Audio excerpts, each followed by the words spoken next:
তোমাদের সকলকে ওয়েলকাম জানাচ্ছি আমার চ্যানেলে। 7th চ্যাপ্টার থেকে বেশ কিছু এমসিকিউ দেখো তোমাদের জন্য বলছি, খাতায় লিখে রাখবে।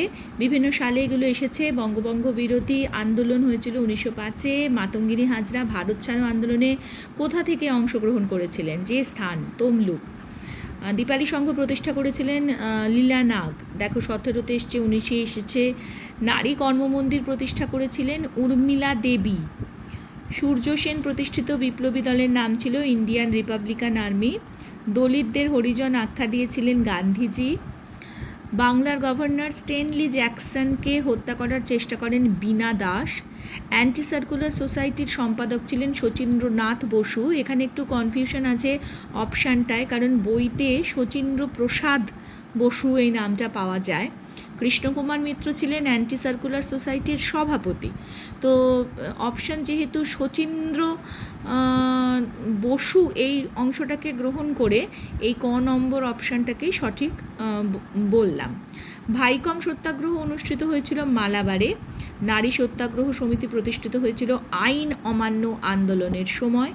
মাস্টারদা নামে পরিচিত ছিলেন সূর্য সেন। এটা কিন্তু ছোট বয়স থেকেই আমরা এটা পড়ে এসেছি ইতিহাসে, কিন্তু দেখো 17, 18, 23 কতবার এটা রিপিট হয়েছে। মাদ্রাজে আত্মসম্মান আন্দোলন শুরু করেছিলেন রামস্বামী নাইকার। বঙ্গলক্ষ্মীর ব্রতকথা রচনা করেছেন রামেন্দ্র সুন্দর ত্রিবেদী। এঝাভা সম্প্রদায়ের অন্যতম নেতা ছিলেন নারায়ণ গুরু। কারণ এঝাভা যাই বলো না কেন বা এঝাভা এই সম্প্রদায়, যে দলিত সম্প্রদায়, কেরালায় এদের অস্তিত্ব ছিল এবং শ্রী নারায়ণ গুরু কেরালাতেই এই দলিত সম্প্রদায়ের জন্য আন্দোলন শুরু করেছিলেন। তাই এই অপশনটাকেই গ্রহণ করলাম।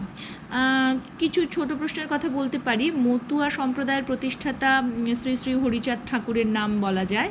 উষা মেহতা কোন আন্দোলনের সঙ্গে যুক্ত ছিলেন? ভারত ছাড়ো আন্দোলনের সঙ্গে যুক্ত ছিলেন। তিনি ভারত ছাড়ো আন্দোলনের সময় ভয়েস অফ ফ্রিডম নামে তিনি ওই রেডিও স্টেশনের থেকে তিনি কিন্তু ভারত ছাড়ো আন্দোলনে অংশগ্রহণ করেছিলেন। গান্ধী বুড়ি আমরা মাতঙ্গিনী হাজরাকে বলে থাকি। গান্ধীজি ও আম্বেদকর যৌথভাবে দলিত আন্দোলন করেছিলেন, এটাকে আমরা সঠিক বলবো না। এছাড়া বাংলা সশস্ত্র বিপ্লবী আন্দোলনের অন্যতম নেত্রী ছিলেন বাসন্তী দেবী।